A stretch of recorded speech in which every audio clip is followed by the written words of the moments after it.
Hi, everyone. It's Nancy Reyes with Warrior Canine. And Joanne Soicki with For Better For Worse. So let us know you're out there. Today, we're talking about a little bit of a controversial topic, but we will try to have present it with at least the least amount of controversy as possible, and that is training collars.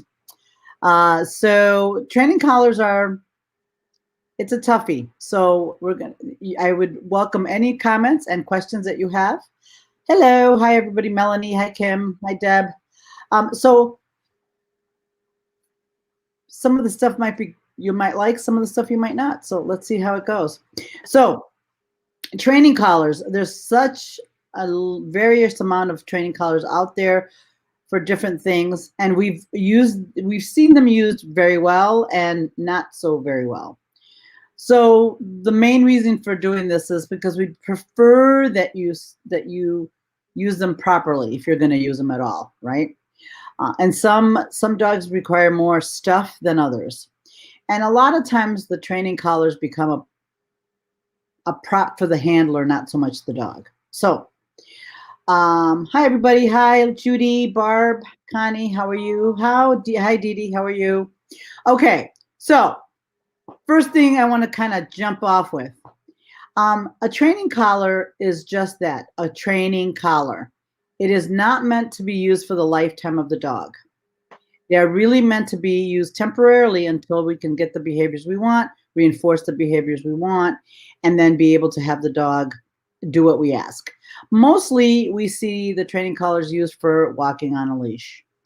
And I hate to say it, but we've seen a lot of people use the training collars, whatever they may be, for the lifetime of the dog, which really tells me that the dog really doesn't understand not what it's a management tool. It's not really a training tool.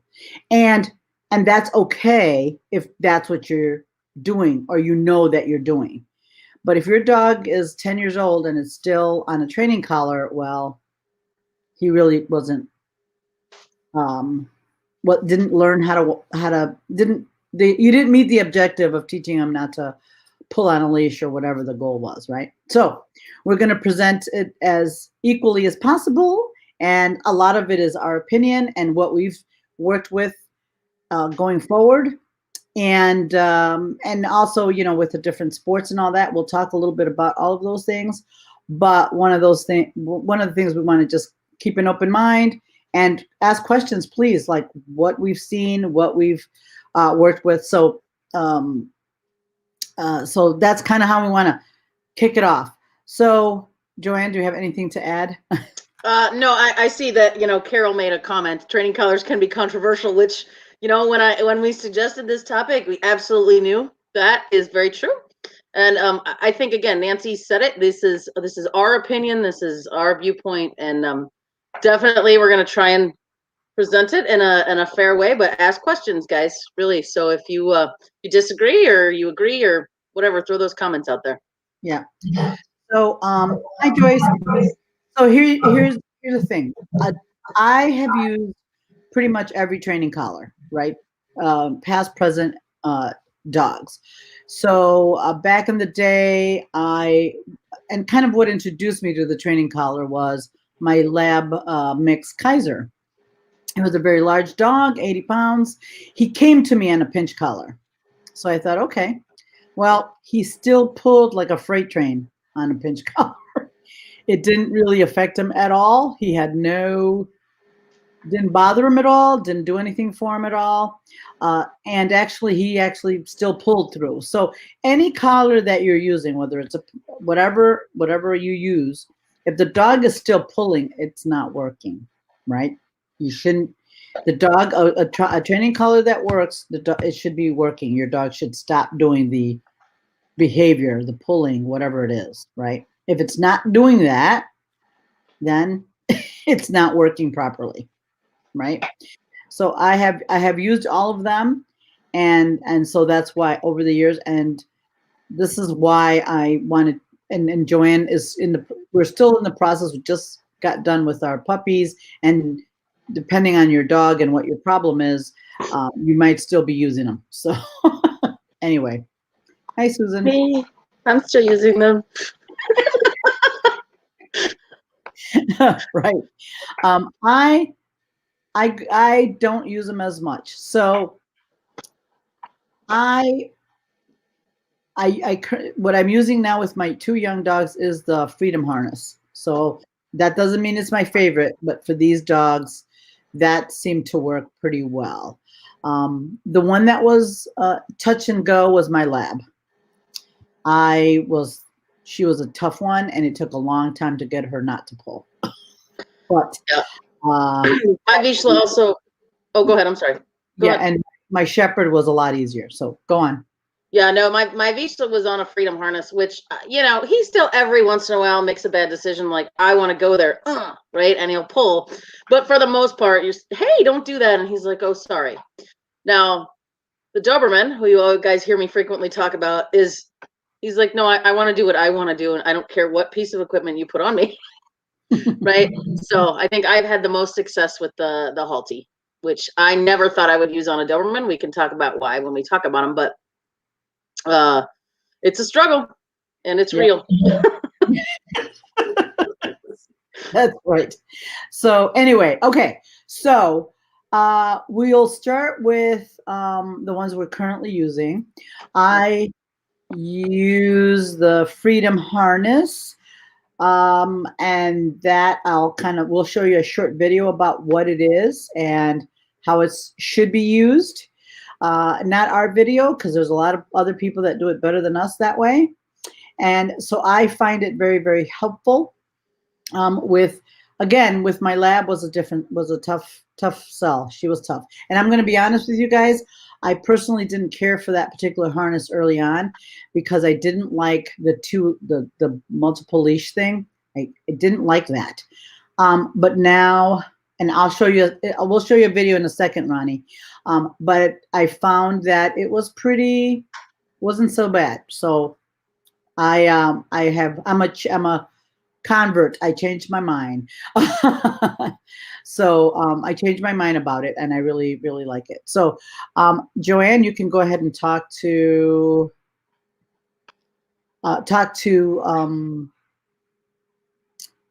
about your experience with the Freedom Harness while I pull up the video. Right. I did use the 2 leashes briefly, which is what they recommend, and I too did not like that. So he was doing really well, so I ended up just using the 1 leash, which it hooks to the front of the harness. And it seemed to work well for me. I also used the Doberman on it, and it didn't matter if I had 6 leashes on him. He was like, "No, I'll pull through this." So yeah. So yeah, Sheila, we're gonna talk about that in a minute. That particular thing. So here we go. I'm gonna share the screen so that you can see the video. So this is what it is, and it's the design of what it is. That allows. So this is how you use it properly with a dog. You have a loose leash, and the dog is walking on it pretty well. So this is an example of 2 dogs that are pulling, and the differences when they get on the harness. So this is really a quick training on it, because this is one of the things that I had an issue with. There's some dogs that were still pulling on it pretty hard. So you have to do the training still, right? Like this dog still wants to pull, would like to pull, but is able to manage, stop. And when he starts to pull, the handler stops and the dog stops moving. And that's kind of how it should be used, right? That's what it should look like, right? yes, and that is the Freedom Harness. Okay. It's funny when they have these videos, right? It's like magical. All of a sudden, they went from pulling you everywhere to they stop and look back when you stop. So there is huge steps in between there, right, guys? You have to do the training on it, which is praising the dog, letting them know you have to praise them for not pulling, and that's one of the biggest things I think in all of these tools. A lot of people rely on the tool to prevent the behavior as opposed to taking the time right? I To know. reward the correct behavior so the dog understands that's what we really want. Yeah. So Carol, I would agree the martingale is good.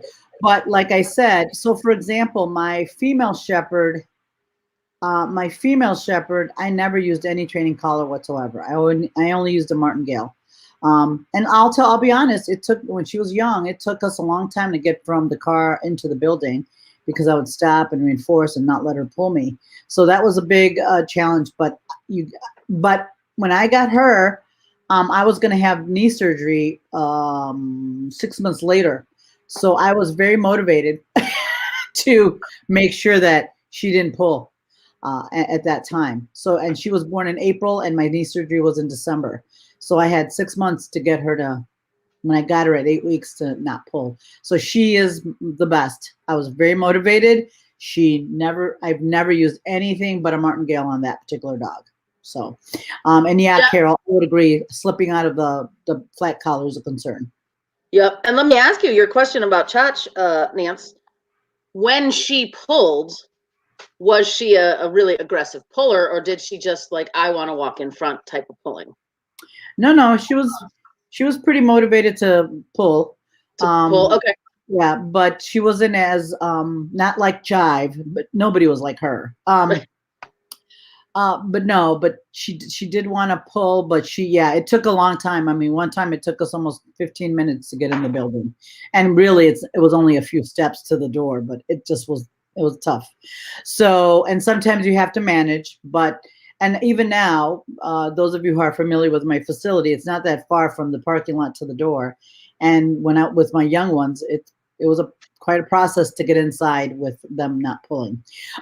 So it was a thing. So, yeah. So Alicia, it depends on what kind of training collars you're talking about, right? I think when you're dealing with a leash reactive dog, any pressure that gets onto that dog is going to make that reactivity worse, right? So the thing that's going to help them is really learning the leash skills to not have a tight leash or training collar or whatever else is on them.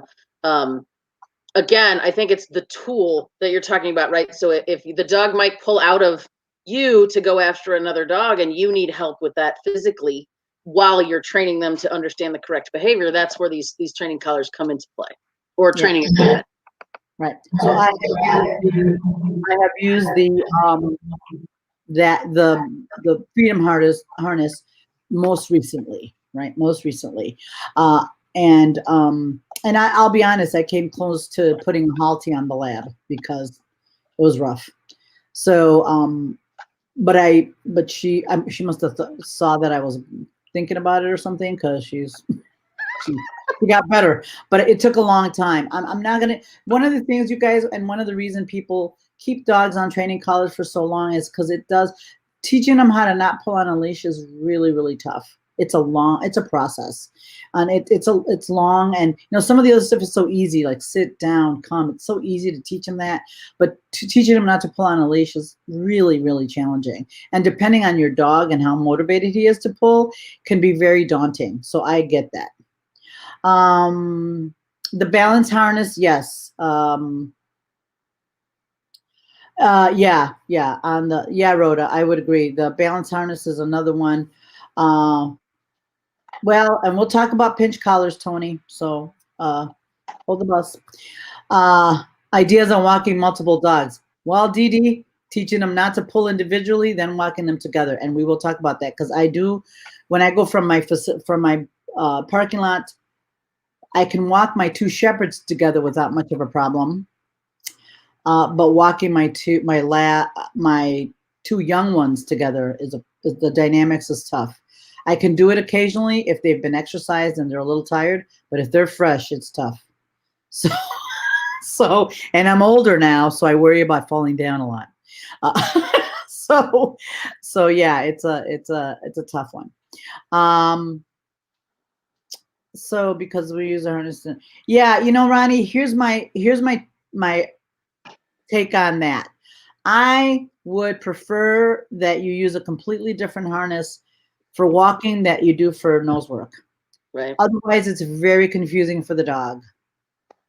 because it's like, do I walk on it? Are we pulling or not? Even the shift to the back of it is really tough for some dogs. They just don't get it. It's a Yes. it's a And tough. I'll tell you, Ronnie, I had a border collie, and he was 6 years old, I think, when nose work first came around as a brand new sport.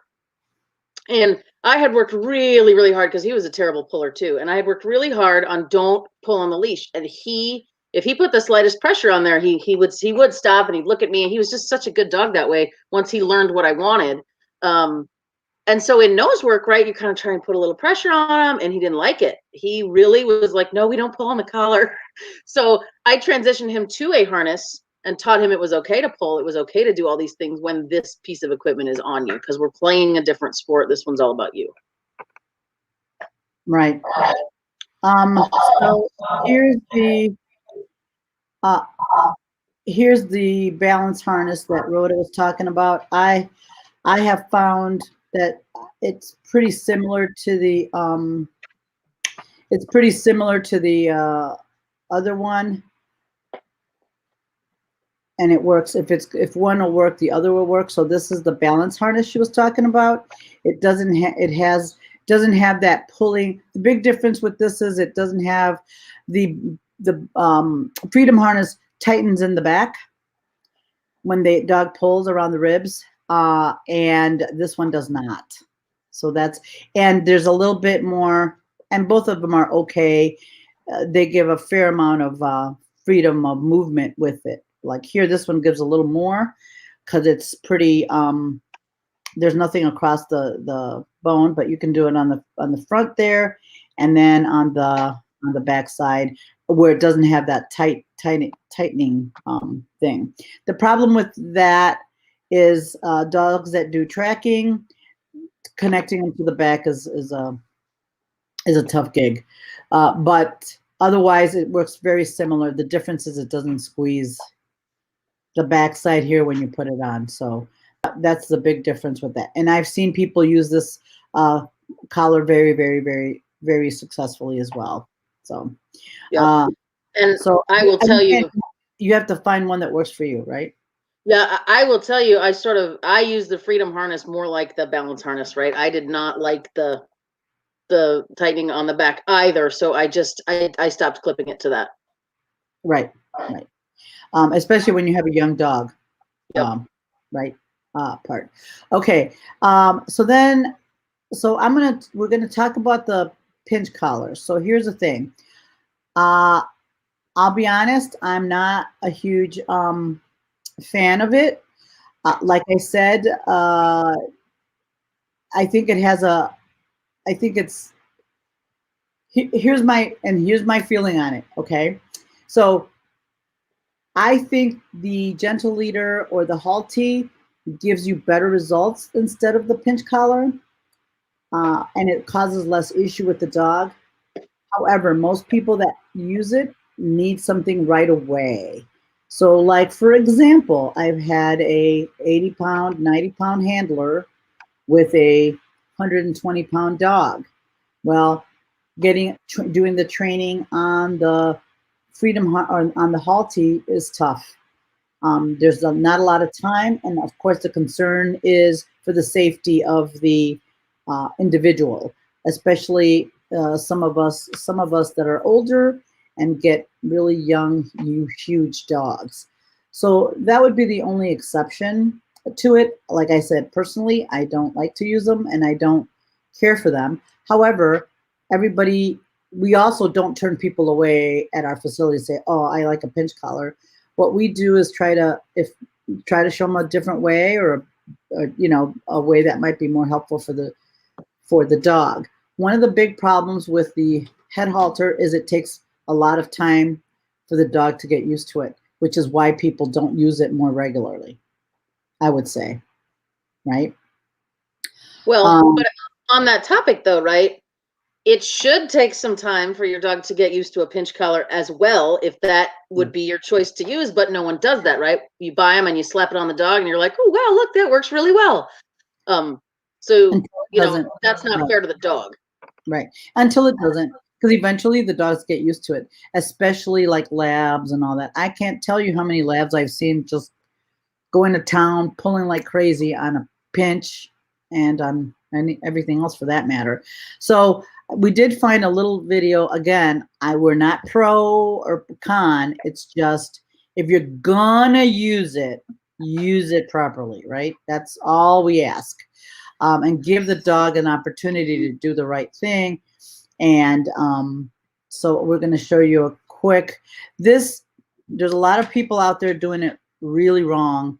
But this particular trainer, I was pretty pleased with how she handled it.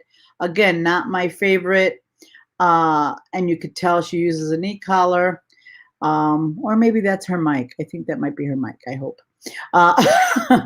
But she does a nice job of acclimating the dog to the pinch collar if they need it, you know, in a nice, kind way. The only thing I would change would be I would reinforce the dog with treats if they don't pull. But again, I don't think this particular trainer uses food. For and just so you know, that first video was she's demonstrating how the dog pulls, so there was no collar on the dog at that point. Right. Yeah. So if you could see it a little better, she's talking a little bit, but I want you guys to see kind of how she handles that initial introduction. It's really, really important. She does it really nice, very gentle. She just doesn't slap it on the dog and then, come on, let's go and do this, right? She's really, really thoughtful about how she does it. Like, again, not my first choice. And that would be my very last option. But,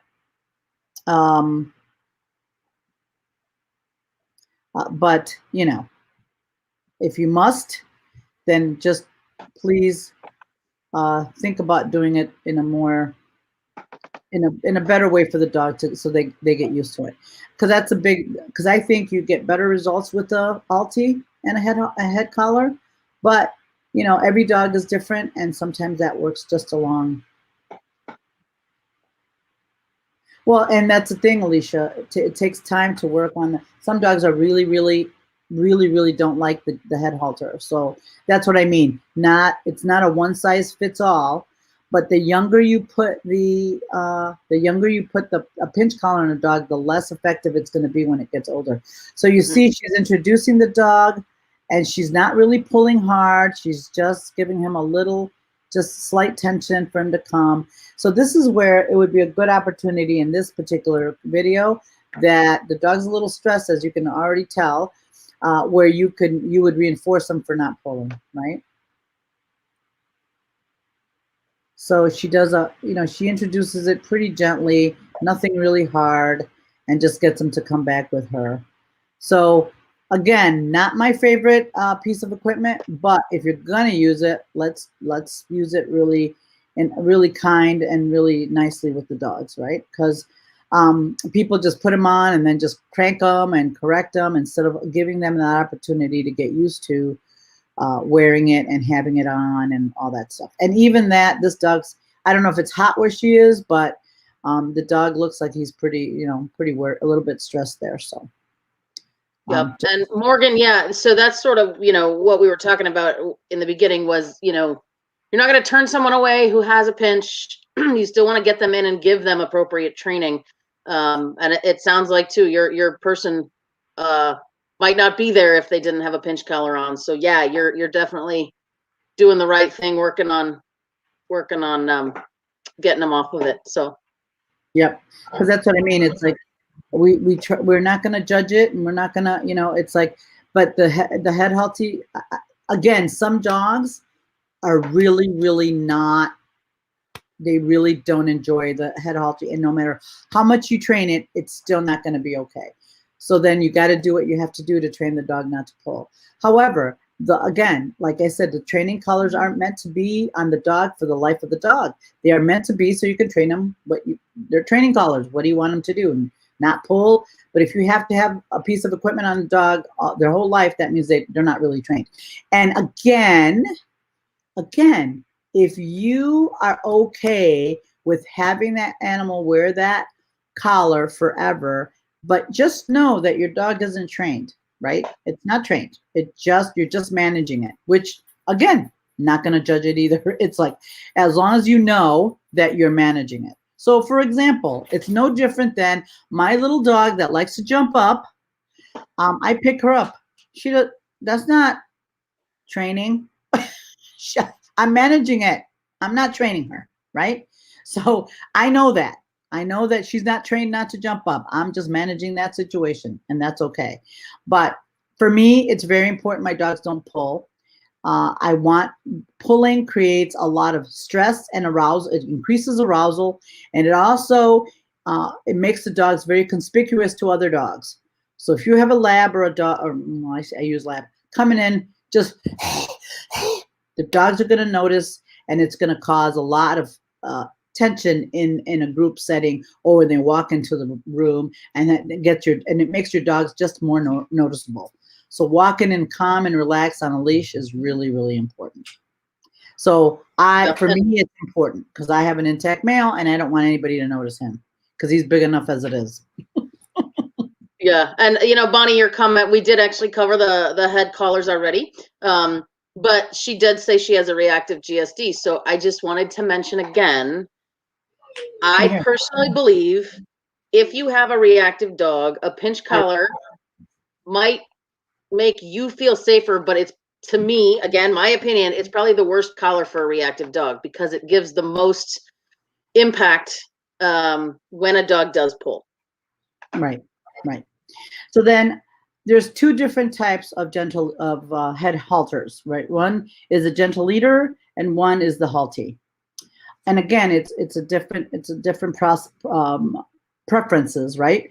So I use the gentle leader, but back in the day when I was using it with Kaiser, the Halti had not come on the scene yet, so so it was still relatively new. So I've used it.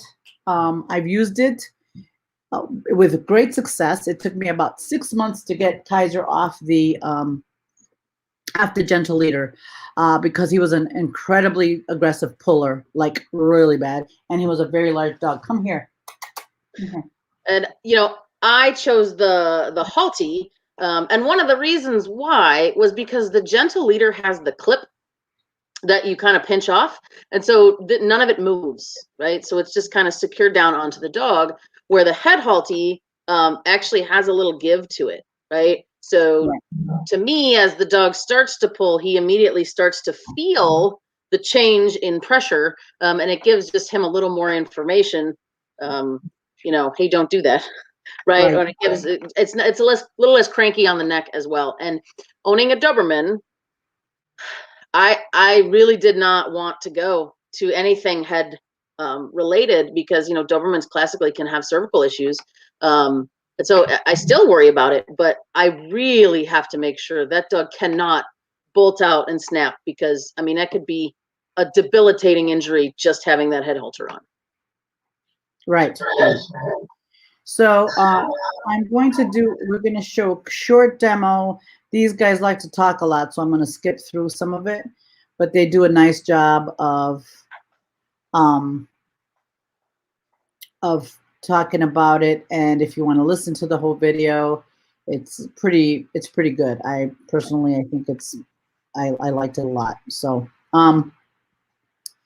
so I will share that screen. So this is a gentle leader, not the Halti, okay? Gentle leader.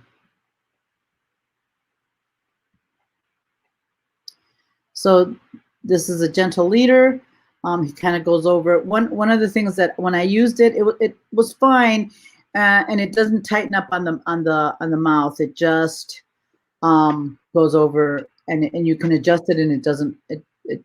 But some people have it on very, very tight, so that doesn't really help manners, right? So this is his dog, and he's gonna. So again, there's one of the challenges of a gentle leader is truly, to be honest with you, is it takes a while for the dog to get used to it. It's not You can't just put it on and go because you can actually hurt your dog.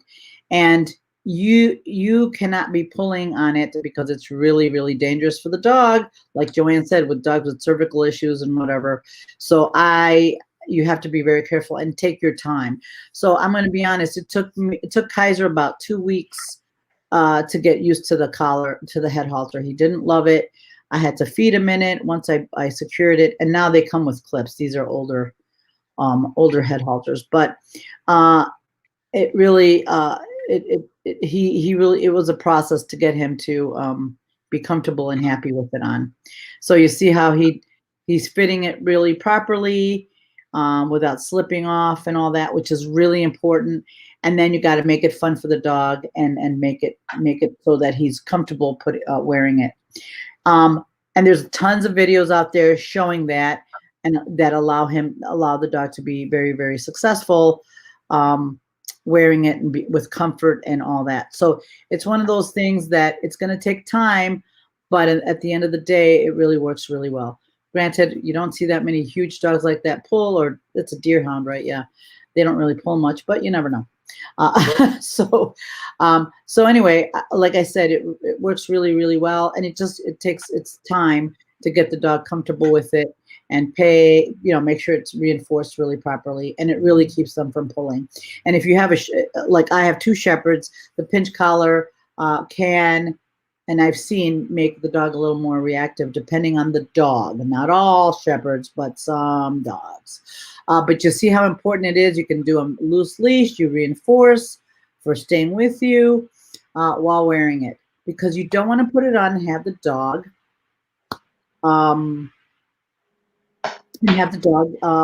pull you, because you can really hurt your dog. Yeah, some dogs don't like it, Karen. That's why you have to make it such a benefit for the dog, because a lot of dogs, they don't like it. They don't enjoy it. I know that. But with me, I was very cognizant, because I have Shepherds, and I just didn't need to have a reactive situation going on, especially with my big boy, because he's so big. So I was a little more cautious about that. Granted, I didn't need it. I didn't need to use either one of these. But I've had clients that I've had to use. So yeah, some dogs, they get used to it, because just like any harness or the pinch collar, they still have to get used to it, right? It doesn't matter. It's just a different part of the body, but they still have to get used to it. So. Yep. And again, though, right, it's like the difference between putting on a pair of new shoes and going out and putting them on for the whole day, right? You get blisters. Yeah, I hate these shoes. Versus I'm going to wear them around the house for 10, 15 minutes, and I'm going to take them off. I'm going to wear them again, stretch them out. You get used to things that way better. And I would be really curious of all the dogs that we ask, or humans really, that we ask, that would hate it so much or be so stressed about it. Now, don't get me wrong, there are dogs that do, but for the dogs that are really stressed or really don't like it, how slow was the intro, right? Did you do an intro, or did you just put it on them and take them for a walk? Right. Yeah, and that's what, Kim, that is why you, for the dog who darts out, like Joanne and I had a long conversation, because her dog, and we're going to show you that video, is a very large Doberman that will dart out. You had to take time to get them used to it, because yes, they can, just like with the pinch or a choke, they can hurt themselves. It doesn't matter. The training collars, they can hurt themselves if you don't do the intro carefully. So yeah, it's a big concern, huge, especially like Joanne said. She's got Doberman. They have neck issues as it is, you know what I mean? Yes, that's why you have to do, to introduce them and pick one and stick with it. Now, I'll be honest, if by a couple of weeks your dog really hates that head halter very much, they're not going to like it. They're not going to like it. My dog, it took him a couple of weeks. He didn't love it, but he got used to it, and it was okay. Just like anything. No dog likes the pinch collar or anything else. They learn how to deal with it, right? So same thing, but some dogs just can't. They don't like it, and it's not a good thing for them. So Kim, if you were asking for an opinion of a dog who really darts out, I personally would try the Freedom Harness or the Balance Harness. Those are the two that, if you really have a dog that darts hard, those are the two that I would try. But I would most certainly do the training. Very important. Right. Because if you don't do the training, it's not going to work. So, I mean, so this is a demo. Yeah, all the dogs pull. All of us know what that looks like. So the Halti, the big difference is it tightens up a little bit. So it gives a dog a little bit more information sooner around the muzzle, right? And it's connected to the collar so that they can get used to that. So and one of the things, the intro is so important, so incredible and important. If you're just going to put it on and go, it's no matter what, whether it's a pinch or whatever, it's just that the Halti, I'm not going to lie, takes a lot longer time. Takes a little bit longer time. Yeah, you can see here just the slowness of it, right? Just take it out, just put it on, take it off. And even there, the dog's a little resistant, right? And it's, this shouldn't be 1 5-minute training session, right? I mean, you should really work this many times before you take them out on a walk. Right. So Marilyn, yeah, I love the gentle leader. The Halti rubs against the side of a dog's face. So I actually, in my personal opinion, right, I liked this one better because it was a little thicker. It has a little more padding across the nose. You can see how much thicker this is than the gentle leader. And maybe it's a difference. Your dogs have longer hair. Maybe that was more uncomfortable to your dogs being wider than say the Halti, which my dog doesn't. He has very short hair. But even still, when I walk him on the Halti, if we kind of have a moment, it's very rude, but it's kind of funny. He will sometimes go up behind somebody just because that's where people's legs right nose level, and he'll just jam his head right in your crotch just to kind of rub his face a little bit. Again, really rude. I try not to let him do that, but. So he's still, it's not his favorite, but it doesn't get bothered by it. Like he doesn't roll around on the ground and try and do any of that. So yeah, the big problem with Bam is the fact that he's so big and strong, and he can actually probably hurt Joanne because he's very tough to hold on to. So it's a it's a concerning situation, right? Because where did you put that video, Joanne? In the Google Share, the Nancy one. Oh yeah, I see it. Got it. Yep. So yeah, Carol. It's funny though. People are frightened of it by a dog in a muzzle, which a head halter totally. I mean, it's totally not a muzzle, but yeah, the perception of it, I guess, for some people. Yeah, more adjustment points, different from video. Okay. I haven't seen the Perfect Fit Halti. I should look that up. All right. Tonight's night, you guys, I'm gonna let you watch this video, and I'm gonna put my dogs away because they are not cooperating today. Very hungry shepherds. Excuse me. So here, he's following the cookie for sure. And even there, right? It's that dirtiness, right? That he darts away, and you try as hard as you can to not let them yank on that leash. And you can see he looks around. He's rearing to go. But with the training, and you see him there, he kind of rubbed his face on the side of my hip there. But he really is. It's not his favorite, but you can see with this training. He does really well. Now you put it outside. If I don't have a cookie in my hands, right, it's harder for him, which is something that I'm working. I mean, that was a while ago. So he now is on it only occasionally. We reintroduce it just as kind of a reminder when he gets a little bad again. But working with the cookie, really working it and taking the time in a small space with not a lot of distractions, it's very helpful for him. Right.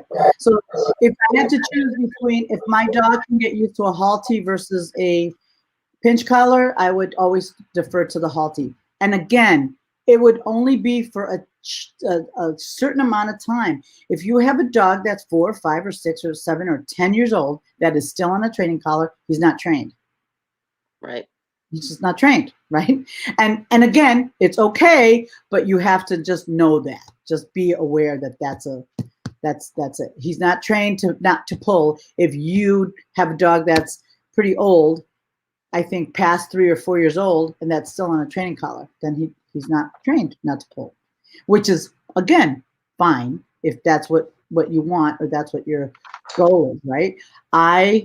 My dogs, I don't want to have to put I'm lazy. I don't want to put the harness on. I don't want to do all that. I'll do it when they're young and puppies, but I'm not going to do it for the lifetime of the dog.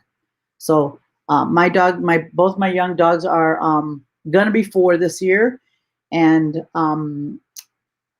I don't usually use a harness unless it's going to be a very stimulating environment. And now not so much. And so one of the keys is to train them to start getting them off the training collar. So what I did with whether it's a pinch collar or a head halter or a freedom harness, they would wear the equipment, but the leash would be attached to their collar so that the equipment would be on. They wouldn't be using it. It's there for safety. And then eventually, you would eventually get rid of the equipment. That's the goal, right, of that particular situation. So that's kind of how. And I've weaned. Like I said, I've used a pinch. I've used a gentle leader and a freedom harness, and that is how I've trained all of my dogs. They would wear it for a little while, but it would be hooked to the collar until I felt that they were good enough to just get rid of that piece of equipment, right? Yep. And so I think it's a good point in dog equipment in general, right? After a few months, you should test it. You should test it without the tool, right? Does your dog understand what you've been training them to do? Or again, are you just using it to manage the situation? If you are, it's okay, right? But just understand, like Nancy said, your dog does not understand not to pull. Your dog does not understand fill in the blank if you're using a tool to prevent it. Right. So, and that's what I mean.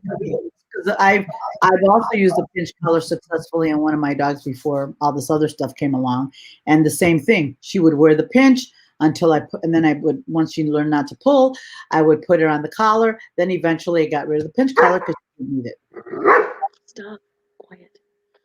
Yeah. So, Karen, if you're not comfortable with it, it's okay. But I would also make a point. A lot of stuff is sensitive to the dog, right? The dog's skin and neck is sensitive to a pinch collar. The thyroid gland is right there. So if they're still pulling a ton, right, we're putting a lot of pressure on that thyroid gland. So, I'm okay. Your comments are welcome. And we're not trying to tell you one way's great, one way's better than the other. Remember, these are our opinions. But, I do kind of come back and say there are sensitivities in a lot of places. Yeah. And Mary, how common is the equipment failure with a Halti? Very little. Very little. I've never had one. No, never. But I have had equipment failure with a pinch. Back in the day, yep.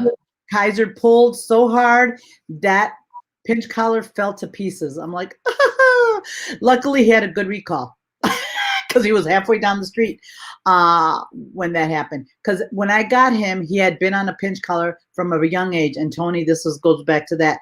He was on a pinch collar since, I'm guessing, because I got him when he was a year old.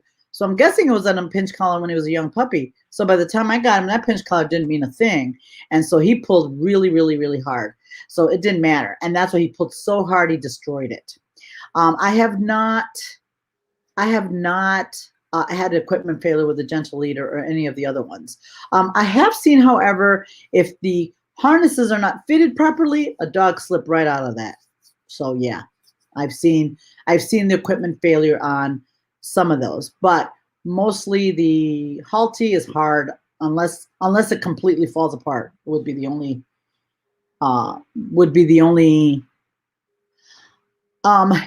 Mary Lori, one of the things I did see, they used to have what's called a snoot loop for the prophylactic dogs. It was terrible. It's awful. I would not. It goes across their nose. I don't know. And your boxers aren't that squishy face, so they'll probably be fine on a regular if you ever Yeah, please comment on the long-term physiological effects of a dog who pulls. I don't know all of them, but I do know thyroid is one. They've done a lot of studies that some of the hypothyroidism is caused by damage to the thyroid gland, and that's been from all the collars, right? I think choke chains were one of the first ones because it was such hard metal, and we popped them a lot back in the day, right? That was the training way back when. And so that did a lot of damage to the thyroid gland. You can actually have some long-term eye damage in the vessels of the eyes if the dog is a constant puller. And I'll tell you, go look at any dog who is on a tightening collar, even if it's just a regular old lupine collar, you start to see those eyes just get pink and red and hot. And yeah, Go ahead, Nancy. so usually you always want to think of the path of least resistance, right? That's always, and it's really hard because those of us who have Shepherds and Dobermans and Rotties and Boxers, we all tend to go to that, tough looking stuff first. And it's like, no, go to the lowest denominator. My female Shepherd, Cha-Cha, never, ever has never had a training collar on in her entire life. Again, I was very motivated because I was going to have knee surgery 6 months later. So she was going to be a big girl, and she's 70 pounds. She was in her youth, she liked pulling. She enjoys it. It's fun for her. But not anymore. She never pulls, like never pulls. Julie as well, but with a pinch, right? So see what I mean? It's like, I guess she really is. She's not. If your dog is 5, 6, 7 years old and is still on a collar, I don't care what it is. It's not trained. It doesn't know not to pull, right? That's simple, easy. And the thing is, I'm not gonna lie. I have to tell you that, yeah, that's true. But there's issues, Elizabeth. There has been dogs that have gotten hurt on the prong a lot, actually. So almost the same as a head collar. It's just different. The injuries are different, but they're there. So don't kid yourself. All of them, every single training collar has a potential to be harmful to the dog. It's just a matter of what we choose and how we choose it, right? We have had, maybe you haven't seen them, but I have. I have too. Yep. And I would say, if you want to know, go ask a veterinarian, because they'll tell you it's probably 50-50. Right. And now we're probably seeing more with head halters because people are using them more. Probably right. That's why it looks like that the numbers look skewed that way, but because people are using them more.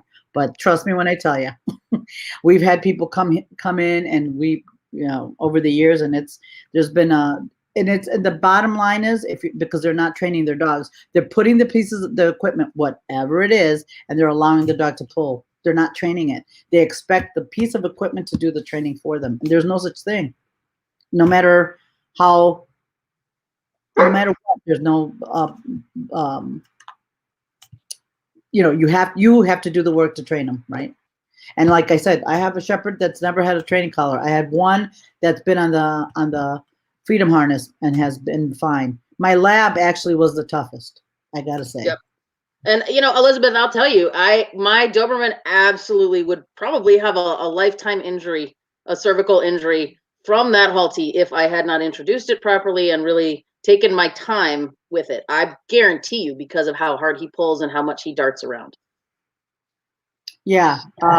So yeah, it's there's probably a lot of reasons for that. So if your dog's, like I said, if your dog still needs a training collar and it's 5 or 6 years old, then it really doesn't know what you want, and you really need to give him. So, yeah, Ronnie, I'll send you an email about that. Anyway, so then we're gonna talk about e-collars a little bit. So, my opinion, my strict opinion, I don't think there's a place for that in just for regular training, when it's so much you can train. We've seen, and it's been shown that you can train an incredible amount of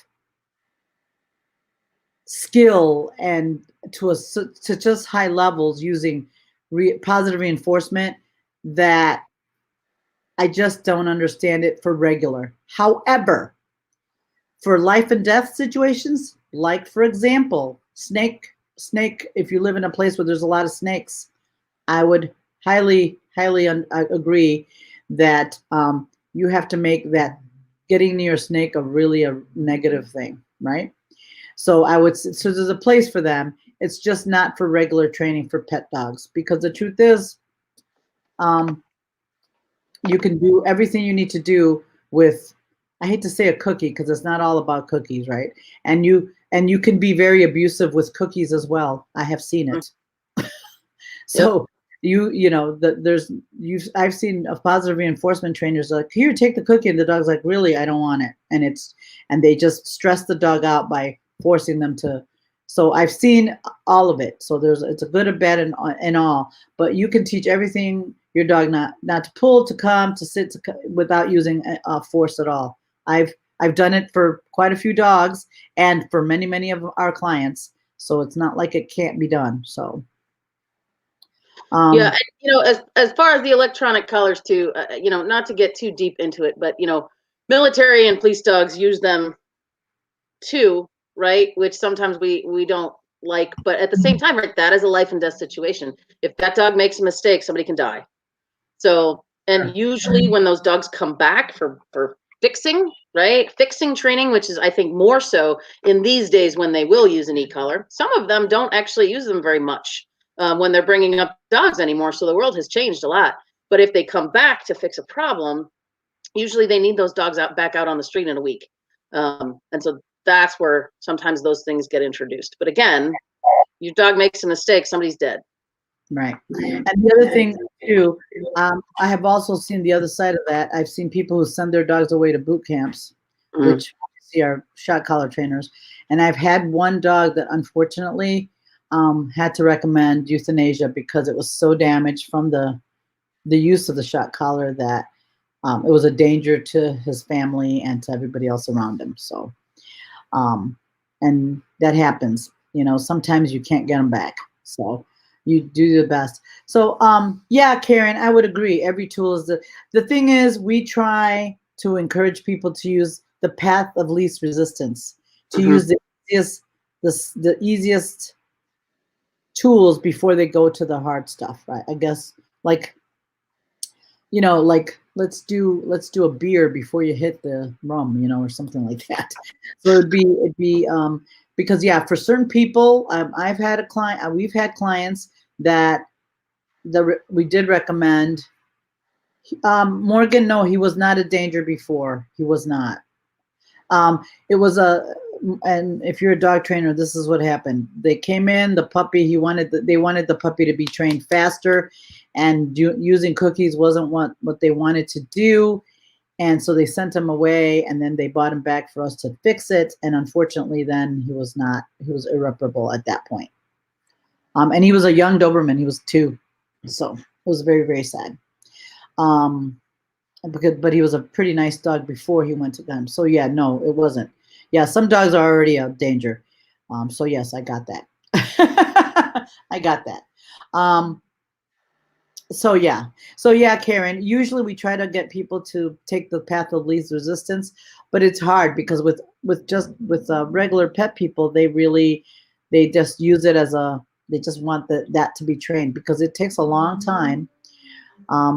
It takes a very long time to get a dog, especially a very aroused one, to walk loosely on a leash. It's hard, and I'm not gonna lie. Really, really hard. Yeah. I have to say, I almost put a pinch on my lab. I thought about it because she was so difficult. She was such a puller. My shepherds were just wonderful. They were just wonderful. Yeah, well, and Dawn, in your situation with your Malinois, yeah, I'm okay with you wearing a shot collar, because yikes, because it is a dangerous situation for her. So yeah, I'm with you on that one. And that's one of those exceptional cases, right?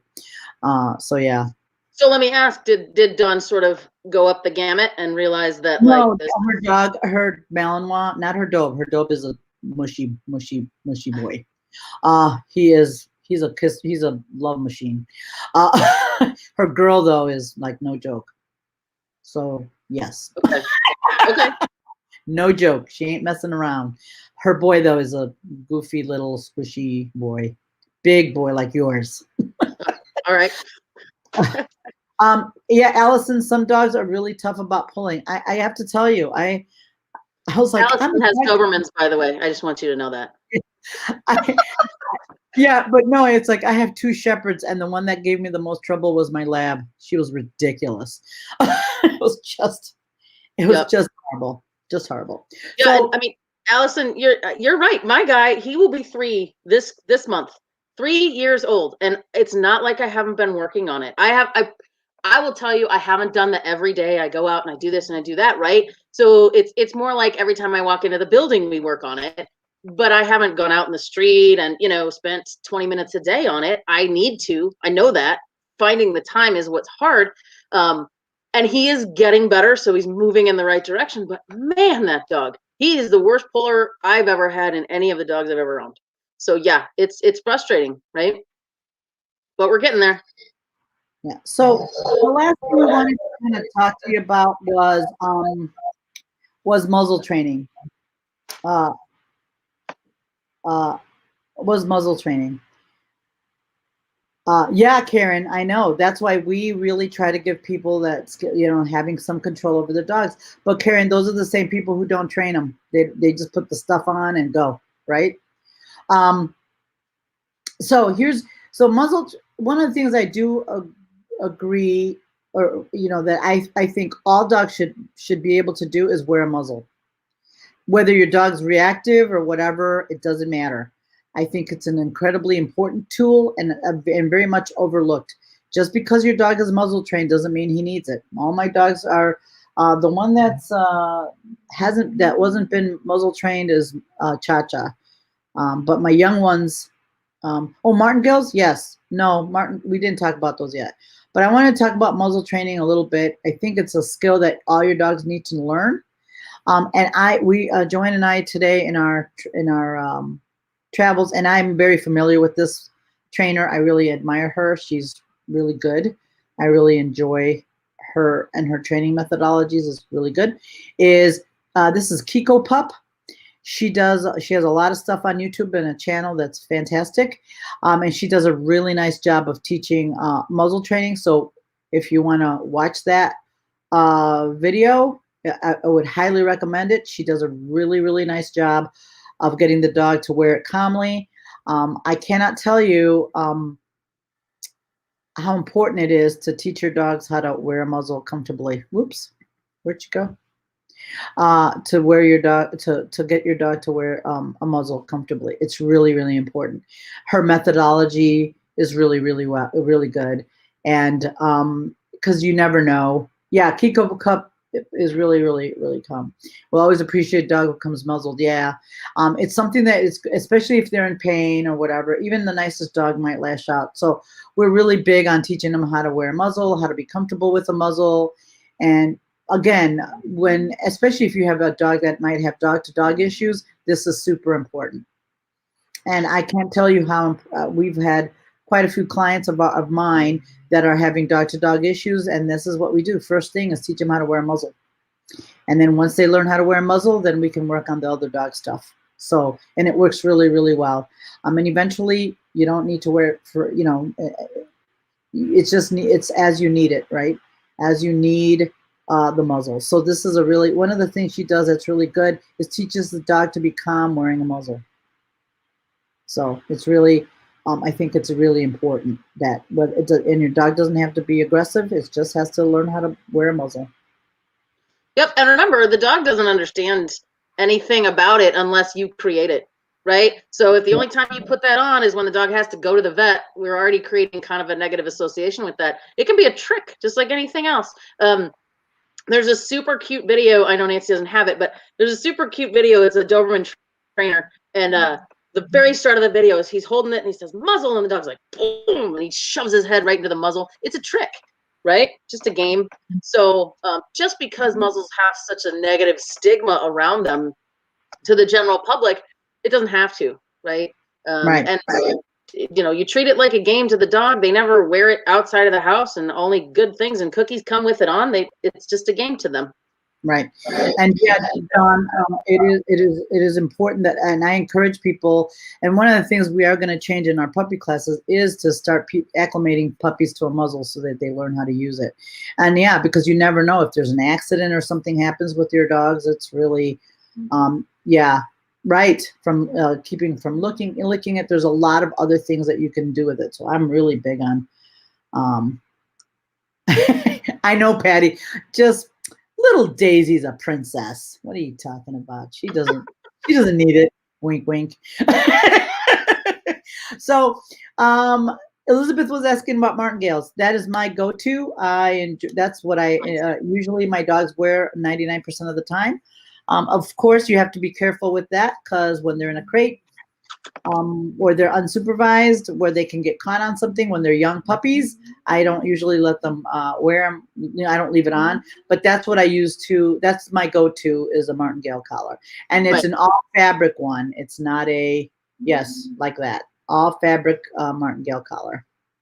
I just pulled it off the dog. So if anybody doesn't know what they are, they were actually designed for dogs like sight hounds. And Shelties that have really small head bases that can back out of just regular flat collars pretty easy. And so there's two usually different designs on them. One is just this piece just tightens up a little bit, right? And all it's meant to do is prevent them from backing out of it.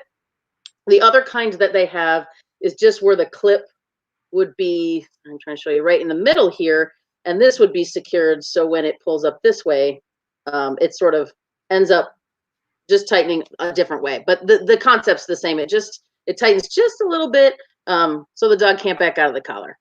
Yeah, and there's also another one that they sell where it's a fabric with a metal piece for where the leash goes. But I guess if your dog doesn't mind, some dogs don't like the noise of it, but it really doesn't matter. You know.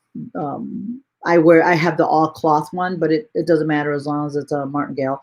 Yeah, in Europe, dogs wear muzzles like a collar or a leash. Yeah, I think muzzles are so important, and it's really, why should my dog wear a muzzle when she's controlled by me? Yeah, and Renee, one of the reasons my dogs are muzzle trained, in the event there's an accident or they get hurt, or I'm trying to do something that they might not like. I usually try to just so that they're comfortable and that they won't lash out. Even though my dogs never have, but you don't know because depending on how much pain they're in, is another reason why you should muzzle train. Yeah. Well, and the other thing, Renee, your girl is big, right? I mean, she's a big, strong dog. So if she really wanted to, or she caught you off guard or whatever, you know, and I think the important thing to remember here as we talk about all of these items, if you're using it to manage a behavior because the dog doesn't understand yet, I promise you, management fails 100% of the time, right? It might not have for you yet, but it does. It does. And believe me, I've been there a few times where management has failed me. Trust me when I tell you that. And I know what I'm doing. And sometimes from thank you for muzzle training. Yes. Yes, Joyce. So Deb, how to fit a martingale? Well, Deb, the martingale should have some give, right? It has some give in the so it shouldn't be so tight that it chokes them out. My dogs use it very, very loosely, but if it's too loose, it doesn't work either. So it should be pretty loose, but not so loose that they can get stuck on it, right on it. So actually, do you have Noah handy where you can maybe do a quick? It's Fire. This is Fire's, which of course she's got a lot of hair. But well, you won't be able to see with her hair, but he basically, you want it as it's tightest. You kind of still want to be able to get 2 fingers under it, just like a regular collar, right? you want it to be tight enough that they can't back out of the top of it, but this is no way meant to be a choke collar, right? It's not meant to train or tighten to the point of cutting off anything. It's just meant to tighten enough so that if they back up, it doesn't come over the head and ears. So you want a snug fit when it's like this, but I still want to be able to easily put 2 fingers under it. Right. And Tony, yeah, you can put a martingale on your puppy. Just the only thing I'm going to warn you about puppies and martingales is you got to be very, very mindful where she is and where they go, because puppies can get stuck in places or go in places that you didn't plan on, and that martingale they can die on. So you have to be very, very mindful about that. If you have a young dog, like a 6-month-old, they can get into places that you wouldn't even dream of, and they can hurt themselves. So when they're more mature or playing with another dog, so usually we don't like to leave collars on when they play anyway. So I usually don't let them wear it when they're playing, because my 2 young dogs have destroyed their collars on each other. So, but yeah, they should be where they're choking out. But you can put a martingale on the puppy. Shouldn't be a problem, right?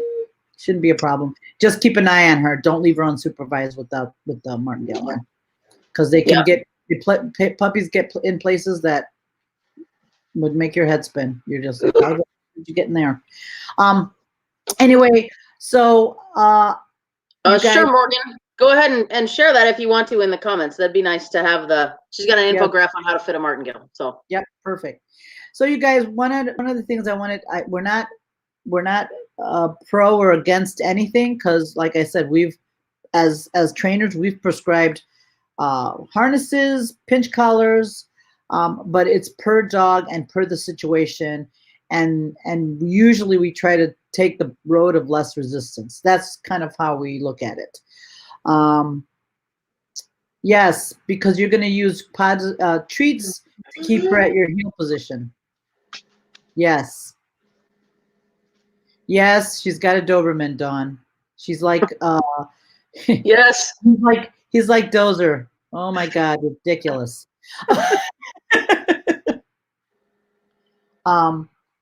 Can't hear. Okay, private message, and we'll put it in the show notes.